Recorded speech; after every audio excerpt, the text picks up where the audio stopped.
The fourth lesson, mental control.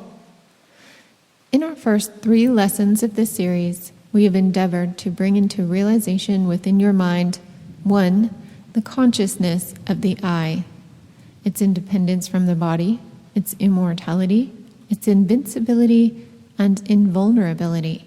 2, the superiority of the I over the mind as well as over the body, the fact that the mind is not the I, but is merely an instrument for the expression of the I, the fact that I is the master of the mind as well as of the body, that the I is behind all thought, that the I can set aside for consideration the sensations, emotions, passions, desires, and the rest of the mental phenomena and still realize that it, the I, is apart from these mental manifestations and remains unchanged, real and fully existent, that the I can set aside any and all of its mental tools and instruments as not I things, and still consciously realize that after so setting them aside there remains something, itself, the I which cannot be set aside or taken from, that the I is the master of the mind and is not its slave.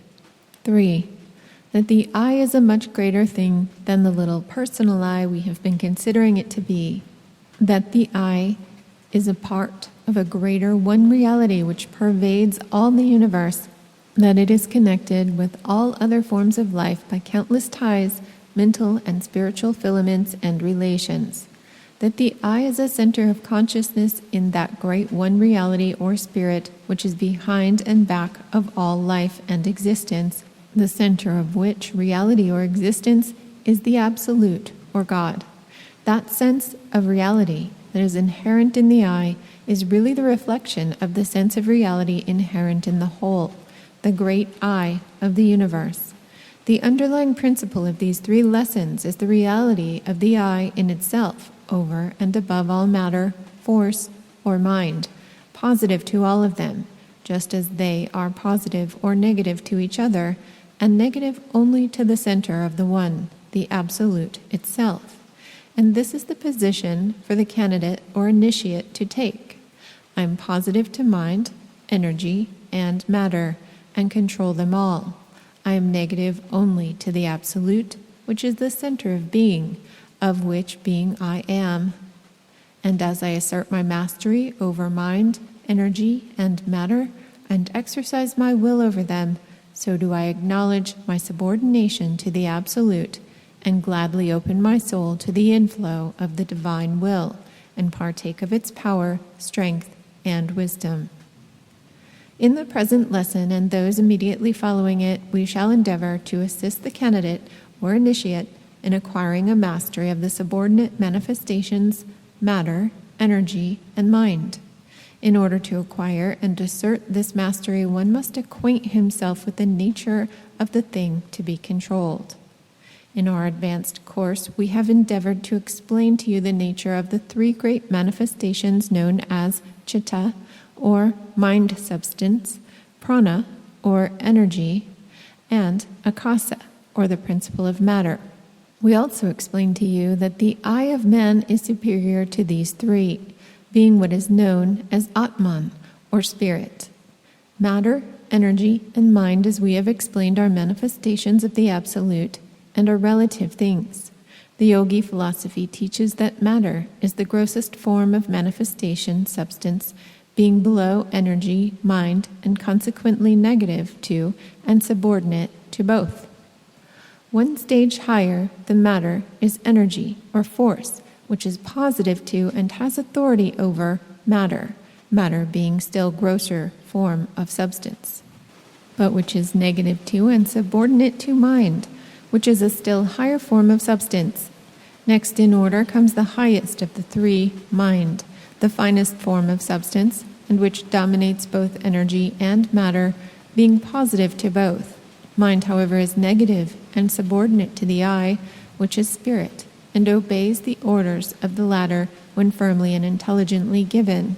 The I itself is subordinate only to the Absolute, the center of being, the I being positive and dominant over the 3-fold manifestation of mind, energy, and matter. The I, which for the sake of the illustration must be regarded as a separate thing, although it is really only a center of consciousness in the great body of spirit, finds itself surrounded by the triple ocean of mind, energy, and matter, which ocean extends to infinity. The body is but a physical form, through which flows an unending stream of matter, for, as you know, the particles and atoms of the body are constantly changing, being renewed, replaced, thrown off, and supplanted. One's body of a few years ago, or rather the particles composing that body, have passed off and now form new combinations in the world of matter. And one's body of today is passing away and being replaced by new particles, and one's body of next year is now occupying some other portion of space, and its particles are now parts of countless other combinations from which space and combinations they will later come to combine and form the body of next year. There is nothing permanent about the body. Even the particles of the bones are being constantly replaced by others. And so it is with the vital energy, force, or strength of the body, including that of the brain. It is constantly being used up and expended, a fresh supply taking its place, and even the mind of the person is changeable. The mind substance, or chitta, is being used up and replenished, the new supply coming from the great ocean of mind into which the discarded portion slips, just as is the case with the matter and energy. While the majority of our students, who are more or less familiar with the current material scientific conceptions, will readily accept the above idea of the ocean of matter and energy, and the fact that there is a continual using up and replenishing of one's store of both, they may have more or less trouble accepting the idea that mind is a substance or principle, amenable to the same general laws as are the other two manifestations or attributes of substance. One is so apt to think of his mind as himself, the I, notwithstanding the fact that in our second lesson of this series, we showed you that the I is superior to the mental states and that it can set them aside and regard and consider them as not I things, yet the force of the habit of thought is very strong, and it may take some of you considerable time before you get into the way of realizing that your mind is something that you use instead of being you yourself. And yet, you must persevere in your attaining this realization, for in the degree that you realize your dominance over your mind, so will be your control of it and its amenability to that control. And as is the degree of that dominance and control, so will be the character, grade, and extent of the work that your mind will do for you. So you see, realization brings control, and control brings results. This statement lies at the base of the science of Raja Yoga, and many of its first exercises are designed to acquaint the student with that realization and to develop the realization and control by habit and practice. The yogi philosophy teaches that instead of mind being the I, it is the thing through and by means of which the I thinks, at least so far as is concerned the knowledge concerning the phenomenal or outward universe, that is, the universe of name and form. There is a higher knowledge locked up in the innermost part of the I that far transcends any information that it may receive about or from the outer world, but that is not before us for consideration at this time, and we must concern ourselves with the thinking about the world of things. Mind substance in Sanskrit is called chitta, and a wave in the chitta, which wave is the combination of mind and energy, is called vritta, which is akin to what we call a thought. In other words, it is mind in action, whereas chitta is mind in repose. Vritta, when literally translated, means a whirlpool or eddy in the mind, which is exactly what a thought really is. But we must call the attention of the student at this point to the fact that the word mind is used in two ways by the yogis and other occultists, and the student is directed to form a clear conception of each meaning in order to avoid confusion, and that he may more clearly perceive the two aspects of the things which the word is intended to express. In the first place, the word mind is used as synonymous with chitta, or mind substance, which is the universal mind principle. From this chitta, mind substance, or mind, all the material of the millions of personal minds is obtained. The second meaning of the word mind is that which we mean when we speak of the mind of anyone, thereby meaning the mental faculties of that particular person, that which distinguishes his mental personality from that of another. We have taught you that this mind in man functions on 3 planes and have called the respective manifestations 1.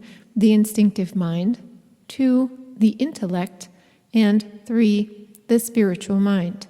See 14 Lessons in Yogi Philosophy, etc. These 3 mental planes, taken together, make up the mind of the person. Or, to be more exact, they clustered around the I form from the soul of the individual. The word soul is often used as synonymous with spirit, but those who have followed us will distinguish the difference.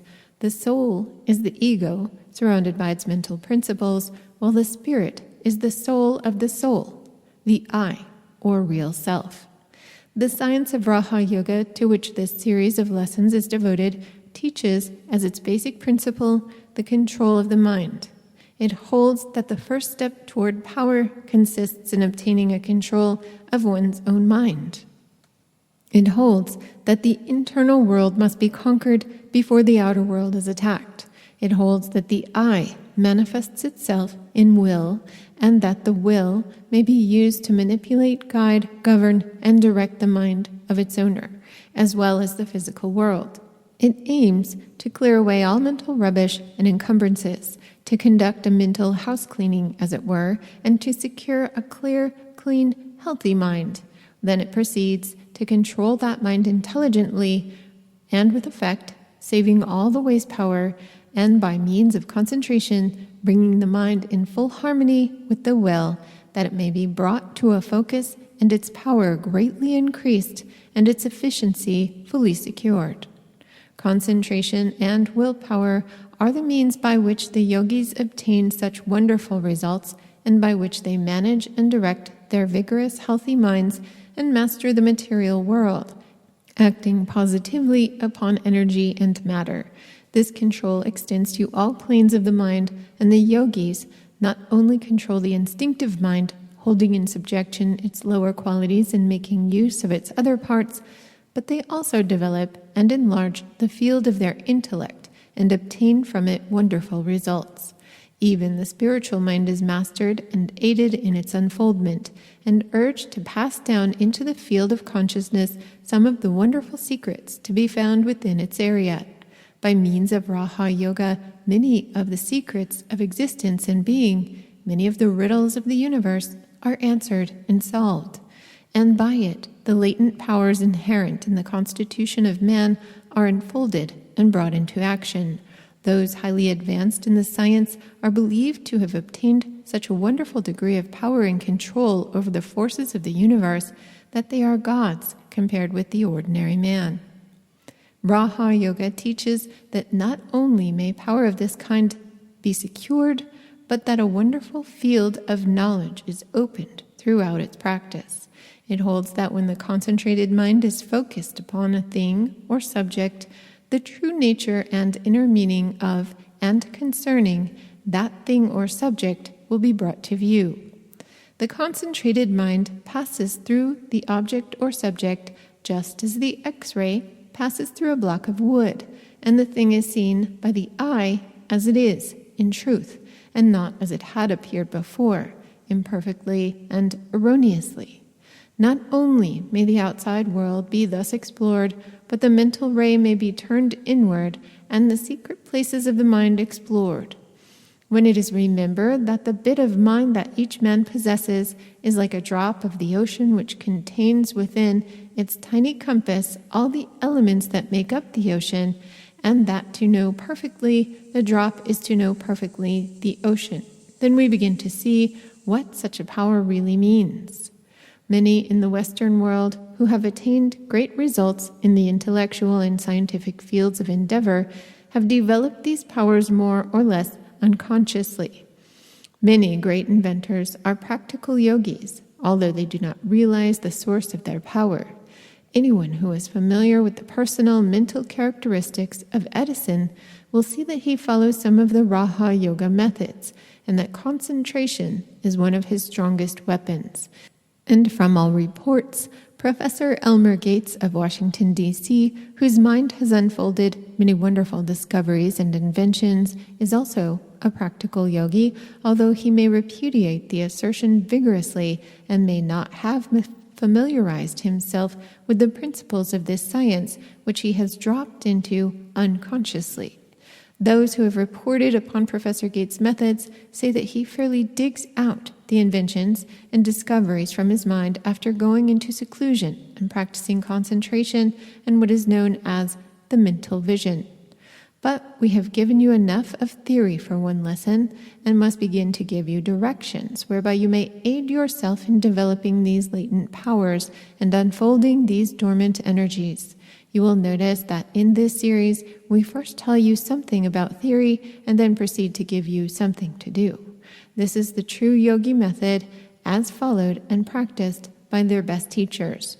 Too much theory is tiresome and sings the mind to sleep, while too much exercise tires one and does not give the inquiring part of his mind the necessary food. To combine both in suitable proportions is the better plan, and one that we aim to follow. Mental drill and exercises. Before we can get the mind to do good work for us, we must first tame it and bring it to obedience to the will of the I.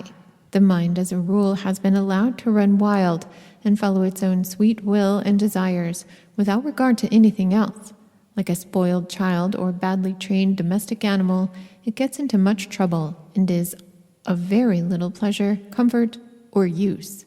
The minds of many of us are like menageries of wild animals, each pursuing the bent of its own nature and going its own way. We have the whole menagerie within us: the tiger, the ape, the peacock, the ass, the goose, the sheep, the hyena, and all the rest. We have been letting these animals rule us. Even our intellect is erratic, unstable, and, like the quicksilver to which the ancient occultists compared it, shifting and uncertain. If you will look around you, you will see that those men and women in the world who have really accomplished anything worthwhile have trained their minds to obedience. They have asserted the will over their minds and learned mastery and power in that way. The average mind chafes at the restraint of the will and is like a frisky monkey that will not be taught tricks. But taught it must be if it wants to do good work, and teach it you must, if you expect to get any use from it, if you expect to use it instead of having it use you. And this is the first thing to be learned in Raha Yoga, this control of the mind. Those who had hoped for some royal road to mastery may be disappointed, but there is only one way, and that is to master and control the mind by the will. Otherwise it will run away when you most need it, and so we shall give you some exercise designed to aid you in this direction. The first exercise in Raha Yoga is what is called pratyahara, or the art of making the mind introspective or turned inward upon itself. It is the first step toward mental control. It aims to turn the mind from going outward and gradually turning it inward upon itself or inner nature. The object is to gain control of it by the will. The following exercises will aid in that direction. Exercise 1. A. Place yourself in a comfortable position and so far as possible free from outside disturbing influences. Make no violent effort to control the mind, but rather allow it to run along for a while and exhaust its efforts. It will take advantage of the opportunity and will jump around like an unchained monkey at first, until it gradually... It may take some time to tame down at first trial, but each time you try, it will come around to you in shorter time. The yogis spend much time in acquiring this mental peace and calm and consider themselves well paid for it. B. When the mind is well calmed down and peaceful, fix the thought on the I am, as taught in our previous lessons. Picture the I as an entity independent of the body, deathless, invulnerable, immortal, real. Then think of it as independent of the body and able to exist without its fleshly covering. Meditate upon this for a time and then gradually direct the thought to realization of the I as independent and superior to the mind and controlling same. Go over the general ideas of the first 2 lessons and endeavor to calmly reflect upon them and to see them in the mind's eye. You will find that your mind is gradually becoming more and more peaceful and calm, and that the distracting thoughts of the outside world are farther and farther removed from you. C. Then let the mind pass on to a calm consideration of the 3rd lesson, in which we have spoken of the oneness of all and the relationship of the I to the one life, power, intelligence, being. You will find that you are acquiring a mental control and calm heretofore unknown to you. The exercises in the first 3 lessons will have prepared you for this. D. The following is the most difficult of the variations or degrees of this exercise, but the ability to perform it will come gradually. The exercise consists in gradually shutting out all thought or impression of the outside world, of the body, and of the thoughts themselves, the student concentrating and meditating upon the world and idea, I am. The idea being that he shall concentrate upon the idea of mere being or existence, symbolized by the words I am. Not I am this, or I am that, or I do this, or I think that, but simply I am. This exercise will focus the attention at the very center of being within oneself and will gather in all the mental energies instead of allowing them to be scattered upon the outside things. A feeling of peace, strength, and power will result, for the affirmation and the thought back of it is the most powerful and strongest that one may make, for it is a statement of actual being and a turning of the thought inward to that truth. Let the mind first dwell upon the word I, identifying it with the self, and then let it pass on to the word am, which signifies reality and being. Then combine the 2 with the meanings thereof, and the result is a most powerful focusing of thought inward and a most potent statement of being. It is well to accompany the above exercises with a comfortable and easy physical attitude, so as to prevent the distraction of the attention by the body. In order to do this, one should assume an easy attitude and then relax every muscle and take the tension from every nerve until a perfect sense of ease, comfort, and relaxation is obtained.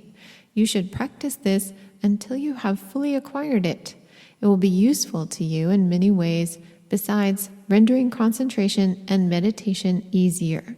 It will act as a rest cure for tired body, nerves, and mind. Exercise 2. The second step in Raha Yoga is what is known as dharana, or concentration. This is a most wonderful idea in the direction of focusing the mental forces and may be cultivated to an almost incredible degree, but all this requires work, time, and patience. But the student will be well repaid for it. Concentration consists in the mind focusing upon a certain subject or object and being held there for a time. This, at first thought, seems very easy, but a little practice will show how difficult it is to firmly fix the attention and hold it there. It will have a tendency to waver and move to some other object or subject, and much practice will be needed in order to hold it at the desired point. But practice will accomplish wonders, as one may see by observing people who have acquired this faculty and who use it in their everyday life. But the following point should be remembered. Many persons have acquired the faculty of concentrating their attention, but have allowed it to become almost involuntary, and they become a slave to it, forgetting themselves and everything else, and often neglecting necessary affairs. This is the ignorant way of concentrating, and those addicted to it become slaves to their habits instead of masters of their minds. They become daydreamers and absent-minded people instead of masters. They are to be pitied as much as those who cannot concentrate at all. The secret is in a mastery of the mind. The yogis can concentrate at will and completely bury themselves in the subject before them and extract from it every item of interest, and can then pass the mind from the thing at will, the same control being used in both cases. They do not allow fits of abstraction or absent-mindedness to come upon them, nor are they daydreamers. On the contrary, they are very wide-awake individuals, close observers, clear thinkers, correct reasoners. They are masters of their minds, not slaves to their moods. The ignorant concentrator buries himself in the object or subject and allows it to master and absorb himself, while the trained yogi thinker asserts the I and then directs his mind to concentrate upon the subject or object, keeping it well under control and in view all the time. Do you see the difference? Then heed the lesson. The following exercises may be found useful in the first steps of concentration. A. Concentrate the attention upon some familiar object, a pencil, for instance. Hold the mind there and consider the pencil to the exclusion of any other object. Consider its size, color, shape, kind of wood. Consider its uses and purposes, its materials, the process of its manufacture, etc., etc., etc. In short, think as many things about the pencil as possible, allowing the mind to pursue any associated bypaths, such as a consideration of the graphite of which the lead is made, the forest from which came the wood used in making the pencil, the history of pencils and other implements used for writing, etc. In short, exhaust the subject of pencils. In considering a subject under concentration, the following plan of synopsis will be found useful. Think of the thing in question from the following viewpoints. 1. The thing itself. 2. The place from whence it came. 3. Its purpose or use. 4. Its associations. 5. Its probable end. Do not let the apparent trivial nature of the inquiry discourage you, for the simplest form of mental training is useful and will help to develop your will and concentration. It is akin to the process of developing a physical muscle by some simple exercise, and in both cases one loses sight of the unimportance of the exercise itself in view of the end to be gained. B. Concentrate attention upon some part of the body, the hand, for instance, and fixing your entire attention upon it, shut off or inhibit all sensation from the other parts of the body. A little practice will enable you to do this. In addition to the mental training, this exercise will stimulate the part of the body concentrated upon for reasons that will appear in future lessons. Change the parts of the body concentrated upon and thus give the mind a variety of exercises and the body the effect of a general stimulation. C. These exercises may be extended indefinitely upon familiar objects about you. Remember always that the thing in itself is of no importance, the whole idea being to train the mind to obey the will, so that when you really wish to use the mental forces upon some important object, you may find them well trained and obedient. Do not be tempted to slight this part of the work because it is dry and uninteresting, for it leads up to things that are most interesting and opens a door to a fascinating subject. D. Practice focusing the attention upon some abstract subject that is upon some subject of interest that may offer a field for mental exploration. Think about the subject in all its phases and branches, following up one by path and then another, until you feel that you know all about the subject that your mind has acquired. You will be surprised to find how much more you know about any one thing or subject than you had believed possible. In hidden corners of your mind, you will find some useful or interesting information about the thing in question, and when you are through, you will feel well posted upon it and upon the things connected with it. This exercise will not only help to develop your intellectual powers, but will strengthen your memory and broaden your mind and give you more confidence in yourself. And in addition, you will have taken a valuable exercise in concentration or dharana. The importance of concentration. Concentration is a focusing of the mind, and this focusing of the mind requires a focusing or bringing to a center of the will. The mind is concentrated because the will is focused upon the object. The mind flows into the mold made by the will. The above exercises are designed not only to accustom the mind to the obedience and direction of the will, but also tend to accustom the will to command. We speak of strengthening the will, when what we really mean is training the mind to obey and accustoming the will to command. Our will is strong enough, but we do not realize it. The will takes root in the very center of our being, in the I, but our imperfectly developed mind does not recognize this fact. We are like young elephants that do not recognize their own strength, but allow themselves to be mastered by puny drivers whom they could brush wide with a movement. The will is a back of all action, all doing, mental and physical. We shall have much to say touching the will in these lessons, and the student should give the matter his careful attention. Let him look around him, and he will see that the great difference between men who have stepped forward from the ranks and those who remain huddled up in the crowd consists of determination and will. As Buxton has well said, the longer I live, the more certain I am that the great difference between men, the feeble and the powerful, the great and the insignificant, is energy and invincible determination. And he might have added that thing behind that energy and invincible determination was will. The writers and thinkers of all ages have recognized the wonderful and transcendent importance of the will. Tennyson sings, "O living will, thou shalt endure when all that seems shall suffer shock." Oliver Wendell Holmes says, "The seat of the will seems to vary with the organ through which it is manifested, to transport itself to different parts of the brain, as we may wish to recall a picture, a phrase, a melody, to throw its force on the muscles or the intellectual processes. Like the general in chief, its place is everywhere in the field of action.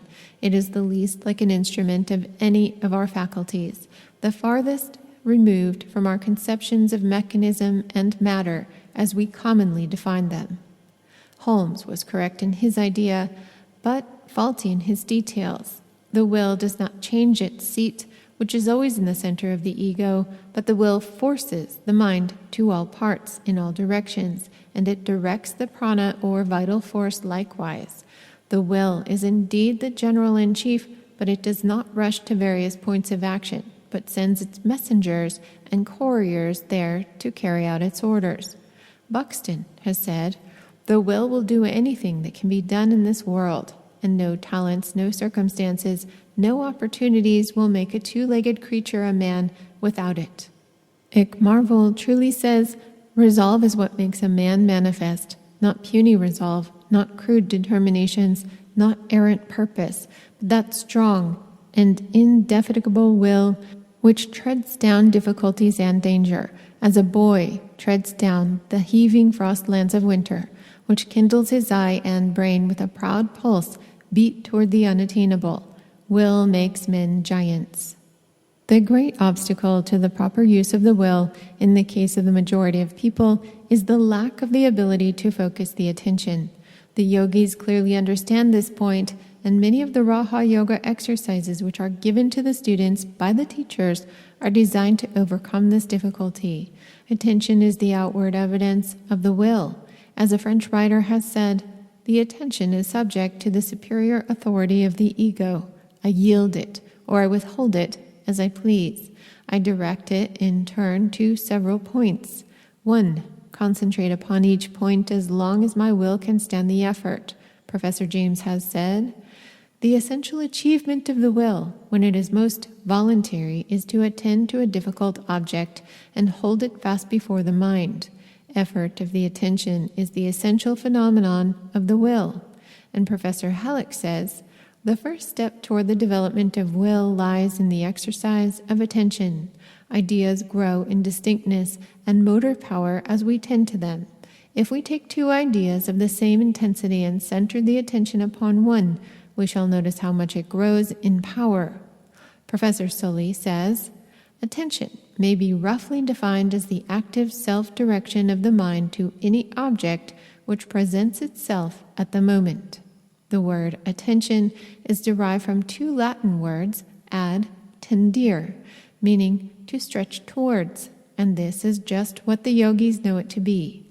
By means of their psychic or clairvoyant sight, they see the thought of the attentive person stretched out toward the object attended to like a sharp wedge, the point of which is focused upon the object under consideration, the entire force of the thought being concentrated at that point.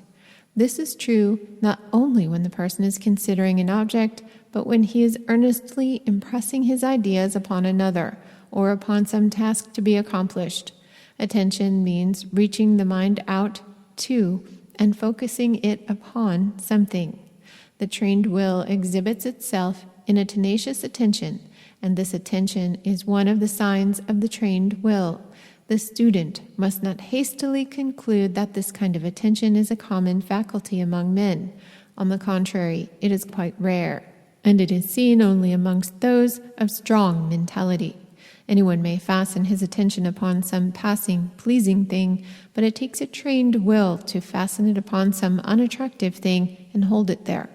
Of course, the trained occultist is able to throw interest into the most unattractive thing upon which it becomes advisable to focus his attention, but this in itself comes with the trained will and is not the possession of the average man. Voluntary attention is rare and is found only among strong characters, but it may be cultivated and grown until he who has scarcely a shade of it today, in time, may become a giant. It is all a matter of practice, exercise, and will. It is difficult to say too much in favor of the development of the faculty of tenacious attention. One possessing this developed faculty is able to accomplish far more than even a much brighter man who lacks it. And the best way to train the attention under the direction of will is to practice upon uninteresting objects and ideas, holding them before the mind until they begin to assume an interest. This is difficult at first, but the task soon begins to take on a pleasant aspect, for one finds that his willpower and attention are growing, and he feels himself acquiring a force and power that were lacking before. He realizes that he is growing stronger. Charles Dickens said that the secret of his success consisted in his developing a faculty of throwing his entire attention into whatever he happened to be doing at the moment, and then being able to turn that same degree of attention to the next thing coming before him for consideration. He was like a man behind a great searchlight, which was successively turned upon point after point, illuminating each in turn. The eye is the man behind the light, and the will is the reflector, the light being the attention. This discussion of will and attention may seem somewhat dry to the student, but that is all the more reason that he should attend to it. It is the secret that lies at the basis of the science of Raja Yoga, and the yogi masters have attained a degree of concentrated will and attention that would be inconceivable to the average man on the street. By reason of this, they are able to direct the mind here and there, outward or inward, with an enormous force. They are able to focus the mind upon a small thing with remarkable intensity, just as the rays of the sun may be focused through a sunglass and caused to ignite linen. Or, on the other hand, they are able to send forth the mind with intense energy, illuminating whatever it rests upon, just as happens in the case of the strong electric searchlight, with which many of us are familiar. By all means, start in to cultivate the attention and will. Practice upon the unpleasant tasks. Do the things that you have before you and from which you have been shrinking because they were unpleasant. Throw interest into them, and the difficulty will vanish, and you will come out of it much stronger and filled with a new sense of power